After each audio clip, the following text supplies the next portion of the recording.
Welcome to the Aaron Harber Show. I'm your host, and this is part 2 of our 2-part series with 3 members of the Colorado General Assembly, all members of the State House of Representatives.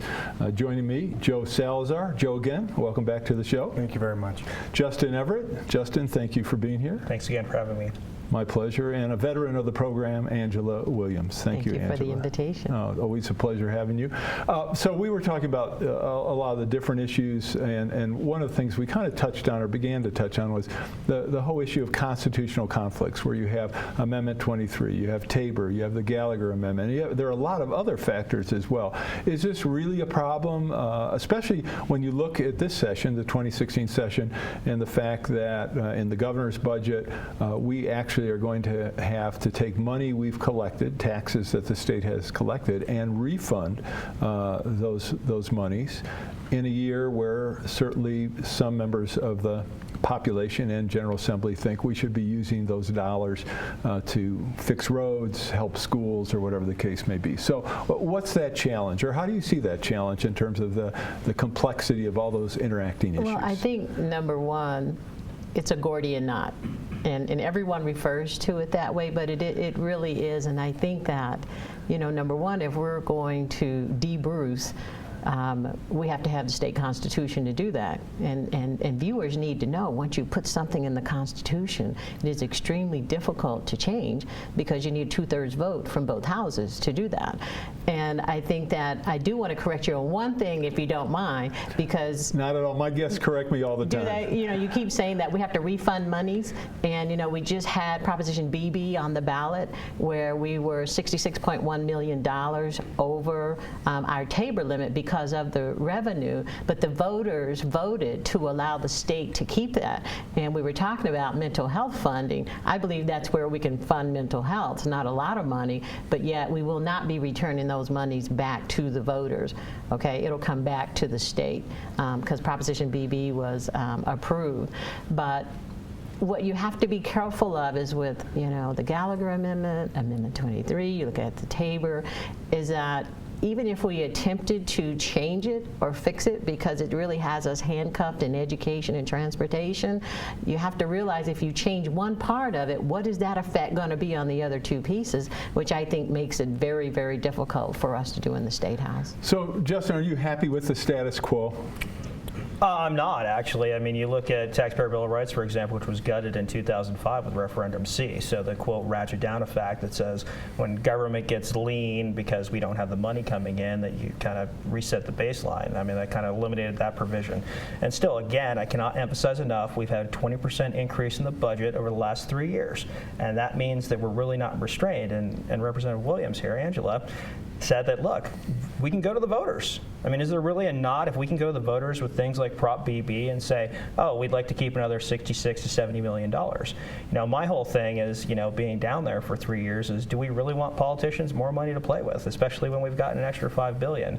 So is there a Gordian knot? It's a problem we can solve. We talk about Amendment 23, and you hear about the negative factor, sort of what schools think they're entitled to after Amendment 23, which the state hasn't been funding. So legislators have also found a way around these constitutional provisions. So again, when it comes to a Gordian knot, we're able to kind of untie that knot pretty easily. So I don't know if it's as much of a challenge, but you got to ask the general question: do you want politicians spending more of your hard-earned taxpayer dollars? All right, fair enough. Joe, what do you think? What's your take on this? My guess is you have a slightly different perspective. I do have a different perspective. I think that Amendment 23 that Tabor had its time and place when it was first enacted in the early, late 80s, early 90s. I think it was like 92. 92, I believe it was, right. And that was its time and its place, and it no longer exists now in 2015. And here's a good example of why I believe that.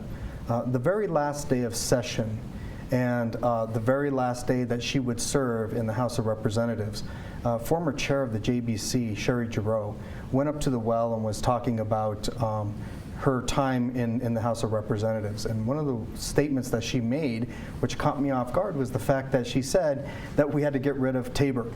And here it is, she's a Republican representative going on the House floor on her very last day of session, her last day to serve as a representative, and that's when she says it, that we need to get rid of Tabor. And that really, it made me laugh a little bit, but it also was a little irritating that she would say that on the last day. She recognized, because she was the chair of JBC, she recognizes the problems that Tabor poses to the state of Colorado. Now, I want to compare that with a conversation that I had with a number of superintendents down in the San Luis Valley area yesterday.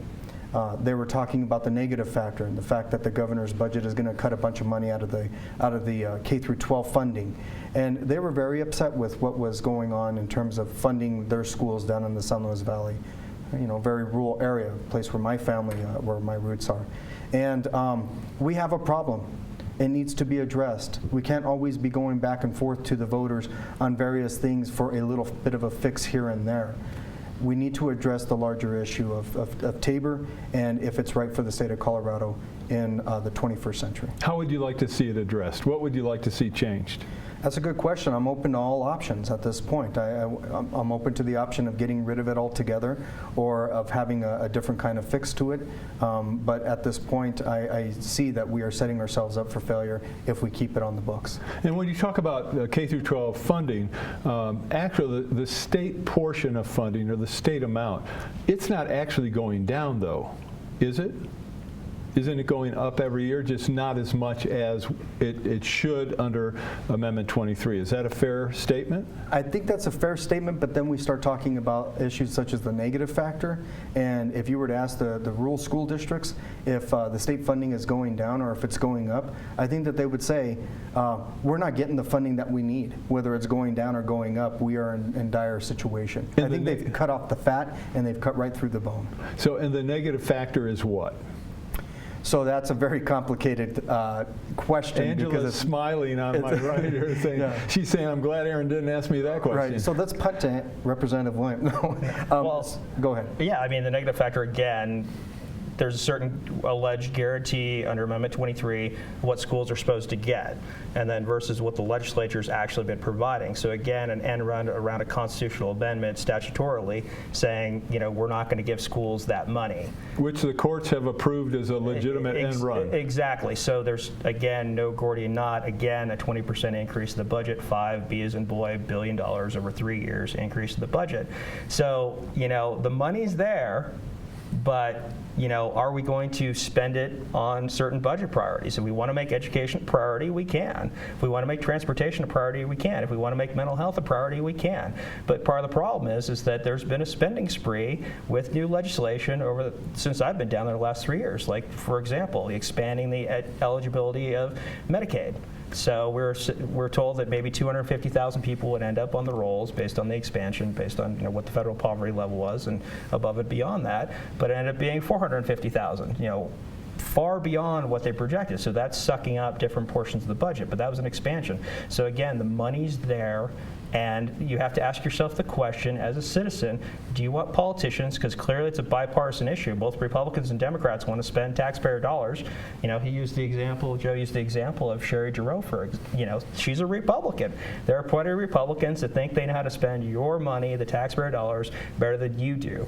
And I disagree with that. That's why I think we need to preserve Tabor.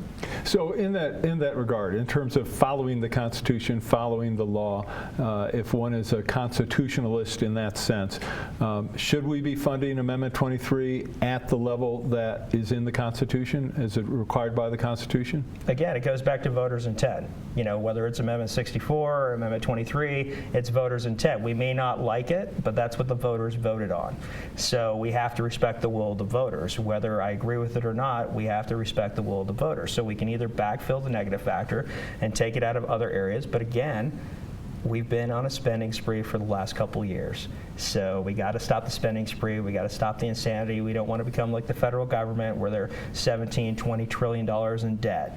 So we have a balanced budget amendment here at the state level, but obviously there's still a major opportunity for mass budget increases. All right, last comment. Go ahead. This conversation might be all academic in the end anyway, because right now there is a lawsuit that's winding its way through the federal courts. In fact, it's in front of Judge Martinez in the Colorado District Court, where it's going to come down to one judge who's going to decide. It might go all the way up to the Supreme Court after he decides, but it's going to come down to one judge to decide whether the Taxpayer Bill of Rights is unconstitutional, whether it usurps the power of the legislative branch to be able to raise revenue. So it's going to be very interesting to see what happens in the next, hopefully within the next year or so, what Judge Martinez decides. All right, we're going to take a very quick break, and then we'll be right back. For information on how to help promote civil and mutually respectful discourse and support expansion of the distribution of our programs, please email info@harbertv.com. Hi, I'm Aaron Harber, host of The Aaron Harber Show. For information about the program, who our upcoming guests and topics are, and ways you can participate, please go to our website. That's harbertv.com. And most of all, thanks for watching. I'm Mary Robinson, former President of Ireland. Hi, I'm Jim Cameron, Director of Avatar.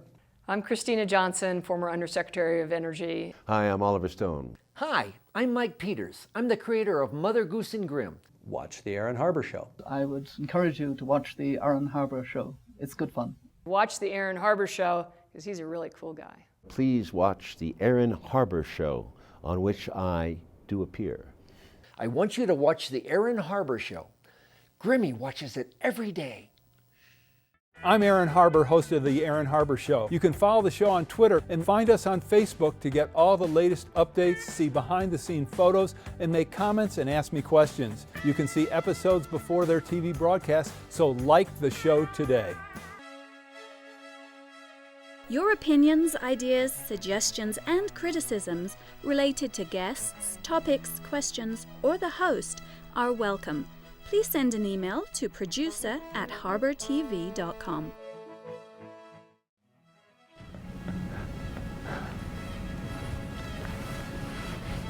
Welcome back to the show. We're with our panel from the General Assembly. Let's talk about corrections and the judicial system. Joe, I want to start with you in terms of the fact that our prison population is such an extraordinary drain on the resources of the state. How do we address that? And are we spending way more money than we should? I also want to talk about private, the whole arrangement with private prisons where we're guaranteeing them a certain amount of money or a certain amount of prisoners.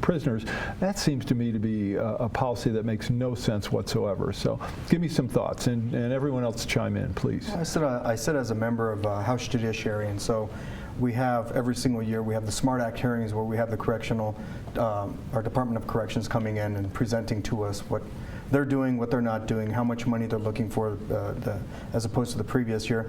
And every single year I've sat on Judiciary, Corrections undoubtedly comes in with this handout saying, we need more money. Now, we know a couple of things are happening. Number one is that crime rates have gone down.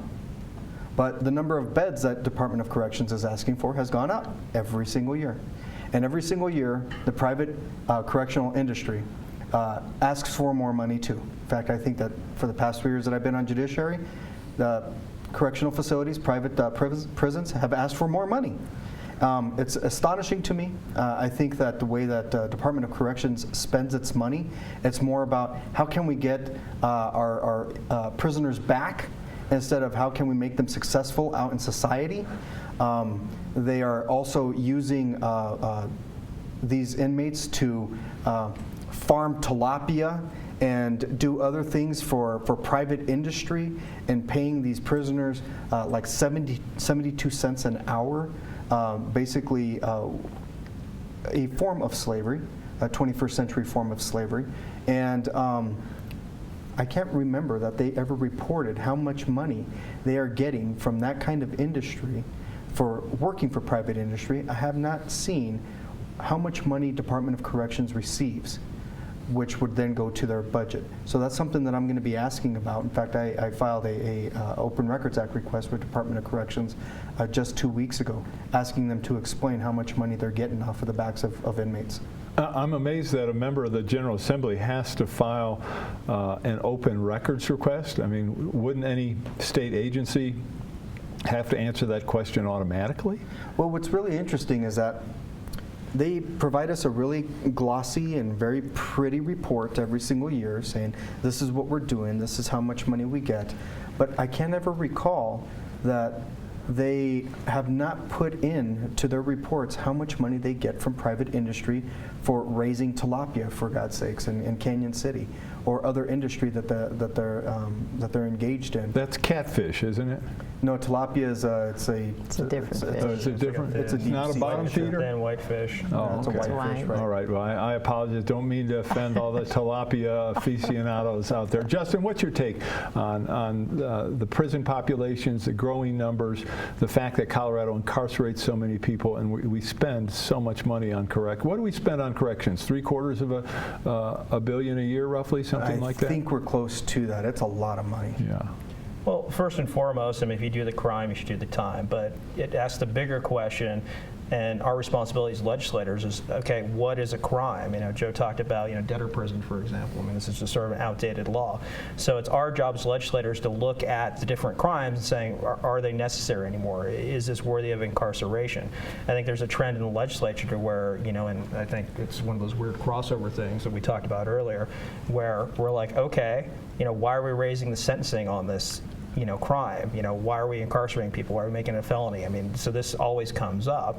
And, politicians want to look strong on law enforcement, but in fact, it's really about the citizens. As it comes to the budget, even though they're private prisons, you see that all the time. Everybody wants more money. They're still getting government money, and I think a lot of times you're seeing agencies, whether it's prisons or whomever, saying there's this giant taxpayer piggy bank that is going to overflow with money, and there's money there, and we want it.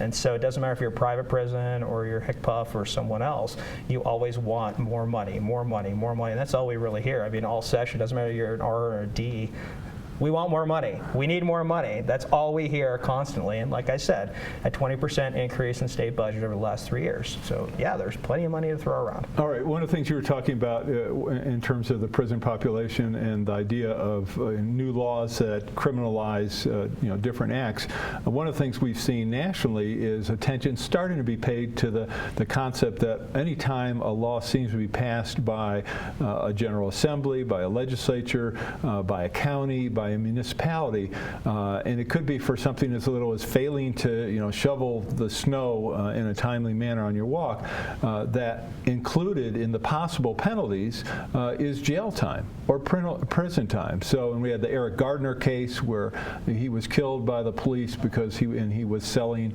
cigarettes illegally or something like that. So, number one, has this been a mistake on the part of governments at all levels where they're criminalizing what should be civil issues? And number two, is there any effort to reverse that? And Justin, actually, I'm going to start with you on this one. As to an effort to reverse that, yeah, I think there's a little bit of an effort. I think the people here on stage on your show today are trying to do things about that. But yeah, government's grown and they're criminalizing everything, and it's just more big government, more big government.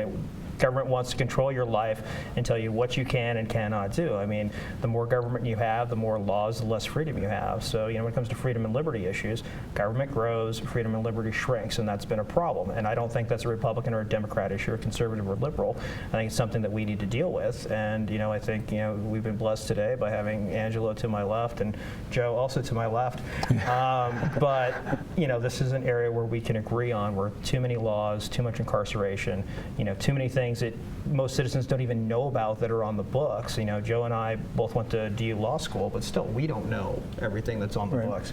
So it's something we need to take with a microscope, look at all these laws and look at where we can roll back some of these criminalization aspects of what government's grown. Angela, I like your comment on that, but also on the issue, that Justin just referred to, which was the concept that we have so many laws that how can you follow the law if there are thousands of laws that you don't even know about? Well, I think first of all, if it's difficult for us as legislators to understand, think about a layperson out there on the street for doing something that they thought was, kind of frivolous and being thrown in jail. And I think where I want to go with this conversation is let's look at who's in the jails. I mean, you mentioned the issue earlier about privatization, and we're a capitalistic society. So if those jails aren't full, they're not making money, but those jails are being filled with minorities, the majority of minorities. And it was interesting for Justin to say that, number one, and Joe, that the number of beds have gone down. Well, who can I go arrest so that I can get that bed filled so I can get the federal funding? And when you look at the prisons, it's people of color. So talk about the civil liberties, talk about fairness and equity, talk about the frivolous crimes that people are arrested for, and how do we narrow that, or how do we cut down on that? But we also are fighting a very big institution with the Department of Corrections. I mean, how do we correct that? And I think we really have to look at the criminalization and those laws. I proposed an amendment 2 years ago. It was a trial amendment to see how bad private corrections would fight with me. Okay, and so we have about 22,000 homeless students in the state of Colorado, and I wanted to take $1 million of private corrections budget in order to help fund vouchers for homeless students. They fought me so hard. I mean, it was ridiculous how they fought for that $1 million. Would go towards homeless kids, but they wanted it to go towards prison beds. All right, back to Justin's point about setting the willingness to set priorities. Okay, we're going to take our last break, and we'll be right back. For information on how to help promote civil and mutually respectful discourse and support expansion of the distribution of our programs, please email info@harbertv.com. Hi, I'm Aaron Harber, host of The Aaron Harber Show. For information about the program, who our upcoming guests and topics are, and ways you can participate, please go to our website. That's harbertv.com. And most of all, thanks for watching. I'm Mary Robinson, former President of Ireland. Hi, I'm Jim Cameron, Director of Avatar. I'm Christina Johnson, former Undersecretary of Energy. Hi, I'm Oliver Stone. Hi, I'm Mike Peters. I'm the creator of Mother Goose and Grimm. Watch The Aaron Harber Show. I would encourage you to watch the Aaron Harber Show. It's good fun. Watch The Aaron Harber Show because he's a really cool guy. Please watch The Aaron Harber Show, on which I do appear. I want you to watch the Aaron Harber Show. Grimmy watches it every day. I'm Aaron Harber, host of The Aaron Harber Show. You can follow the show on Twitter and find us on Facebook to get all the latest updates, see behind-the-scene photos, and make comments and ask me questions. You can see episodes before their TV broadcast, so like the show today. Your opinions, ideas, suggestions, and criticisms related to guests, topics, questions, or the host are welcome. Please send an email to producer@harbertv.com. All right, welcome back to our last segment. This is part 2 of our special 2-part series with Joe Salazar, Justin Everett, and Angela Williams from the General Assembly here in Colorado. Make sure you watch part 1 as well. And so we're wrapping up. I wanted to talk a little bit about the courts. And Joe, I'm going to start with you. That the courts in Colorado seem to be very overburdened. You have judges with ridiculous caseloads. Is that a problem, number one, and in terms of our judiciary and the burden on it? And what are some solutions to address that? I think Representative Everett was right a little bit ago when he said that we just overcharge everything. That's a problem with the police, it's a problem with district attorneys, which goes all the way to the courts. And now courts are having to hear ridiculous charges against individuals on so many levels. And that plays out an awful lot in terms of what happens with our Department of Corrections. I think the courts are also the problem too. We have courts who will bring individuals in who are homeless, who are poor, who cannot pay a court fine or cost, and then they throw them in jail and say, we're going to put you in jail at a cost of $52 a night for taxpayers' dollars. We're going to put you in there until you're able to pay your court fine or cost, which is ridiculous, right? So I think that our judicial system needs to be overhauled. This isn't one of those things where we should feel sympathetic for the courts because they're overburdened. I think that there's a serious problem happening with our judicial system, and we need to get a handle of it right now before it really gets out of control. Justin, your take. That was fascinating, Joe. I was interested in that. What's your take, well, I Justin? think I go back to my earlier point. It's sort of more laws, less freedom, less liberty. So you're looking at the overburden of the courts because there are so many laws out there. So I don't think, like Joe said, I don't think it's woe is me for the courts and they're underfunded. I just think that there's too many laws, too many ones that you don't even know about that you're breaking, and then you have to defend yourself. So I mean, that's where the overburden's coming from. So if we really want to solve the court problem, we have to look at every law, every criminalization, or even when it it comes to civil law, when it comes to tort as well, are we suing each other too much and overburdening the courts? So I think we need to look with a microscope at all the laws, all the regulations, and see where we can roll back instead of expand it. And I think that will solve the court problem. Would it make sense to try to move a lot of this to these disputes to alternative dispute resolution and get the courts out of it? Interesting question, considering I used to do ADR before I was in the legislature. I think it's a great solution, but I don't think you should force anybody into arbitration or mediation just because it's going to take the burden off the courts. I think you should have that right to go to court if you choose to. Hopefully you're not forced to, but you should have that option. But that's definitely an option that I think people should investigate. Well, you could force everybody to go to mediation. That wouldn't mean that they lose the right to go to court. True. But at the same time, again, it's another law. You're forced to go to mediation. So if I'm going to stick with my whole, philosophy here, less laws are better. So instead of forcing citizens to do something, let them choose to go to mediation, let them choose to go to arbitration, instead of forcing them to do it. All right. I think in a lot of the law already in Colorado does require a large number of cases to go to mediation, though obviously if either party is not sincere about mediating, it's a waste of time and money. So, Angela, your take on all this? I agree with both of my colleagues here. You are so boring. Streamlining the process, but we're three legislators that are about the people. We're about the people. So what should we do? I think we ought to streamline the court systems. How? I think that's going to, make it easier on our budget burdens. I think it'll also make it easier for the people of Colorado. The solutions, I'm voting with them.